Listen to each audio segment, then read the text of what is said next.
Hi, this video is about how to target in a job search. I think you regularly hear people are out at work being told that they have to network, but we think that, and that's clearly true, but with the benefit of the internet, it's pretty easy to get a very good understanding of who your target market is, and for most people our experience it's less than 1,000 companies, often less than 100 companies, and so the marketing challenge you have is more like direct selling than it is about mass advertising. You're going to, if you do a little bit of work targeting, you're then able to approach those key targets directly. You can write to them, etc., and call them, and you can tailor your message much more intelligently once you know what you're aiming at.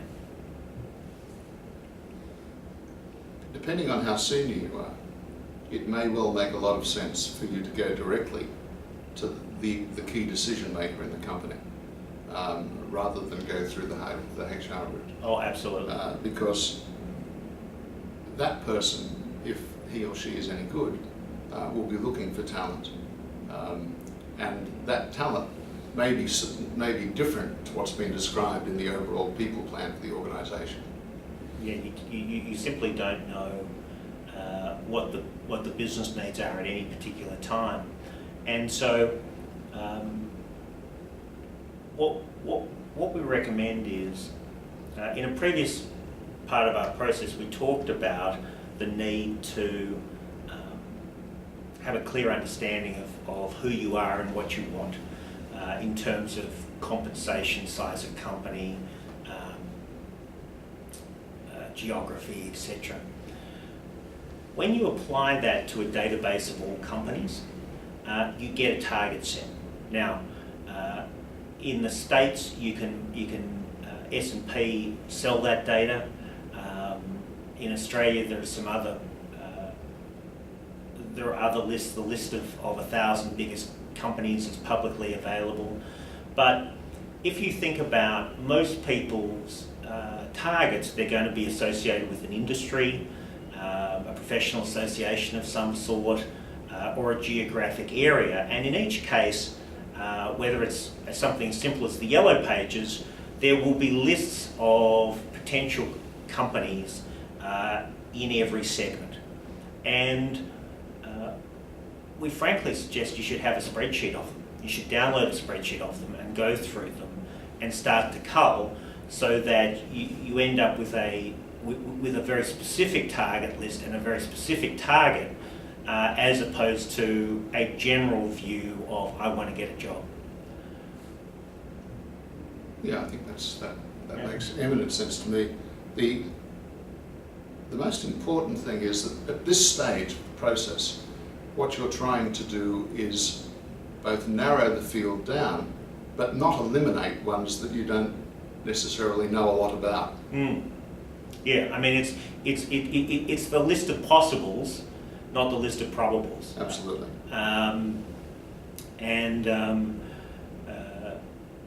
What that will do is it will give your networking a focus. It'll make you aware of the targets you're interested in, and it'll give you all those possibles are opportunities to go and have a conversation with somebody. Maybe you know somebody who works in that area, or maybe there's somebody in an industry association who could help you. But what we find is that people in this process are incredibly willing to help. And so if you say, but they're not, what they want to do is they want to help people who are helping themselves. So if you go to people and say, I don't have a job, can you help me? Nobody really knows what to do. But if you go to people and you say, look, I've looked at the market, there are 11 companies where I feel like I can make a big contribution, I've got good contacts into 5, but I don't know anybody at these 6 companies, do you know anybody I could talk to? That's a much easier response for people. People can say, yeah, I know somebody there, or I could help you get to, but because you've done a lot of work to frame it, it's much easier for them to then go and help you build on that work. I don't know about you, but I know that I get very apprehensive when I walk into a room of people I don't know. So when we talk about networking, we're not talking about networking, the sort of networking event that you commonly find people refer you to.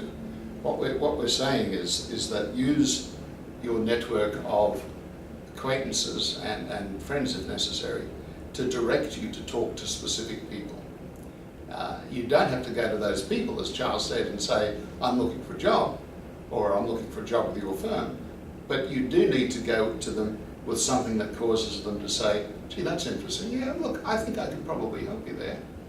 And it may well be that you've presented yourself in such a way to those individuals, or that individual, that the help comes in the form of an offer to join their job with their company.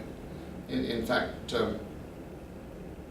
we had a most interesting discussion this morning with a person who has started a pro bono business to attract school children into a particular faculties at university. And she was explaining to us that she got her current job by going to persuade the chief executive of the company that she was talking to give her organisation some money. And she was so effective in that process and so effective in describing how she was creating value that he offered her a job in his company. And I think people will help you if you're helping yourself. And for us, the starting point of that is that you should be able to scope the target market and have a clearly articulated view of why those companies are interesting to you and how you could be interesting to them and how you might add value for them. As you think about those companies, try and dig out as much as you can about the culture of the organisation, how they do business, and then match that up to what you know about yourself. Because, again, finding there's a mismatch of culture is actually quite difficult, particularly when you're starting in a new role. Anyway, we hope that's helpful.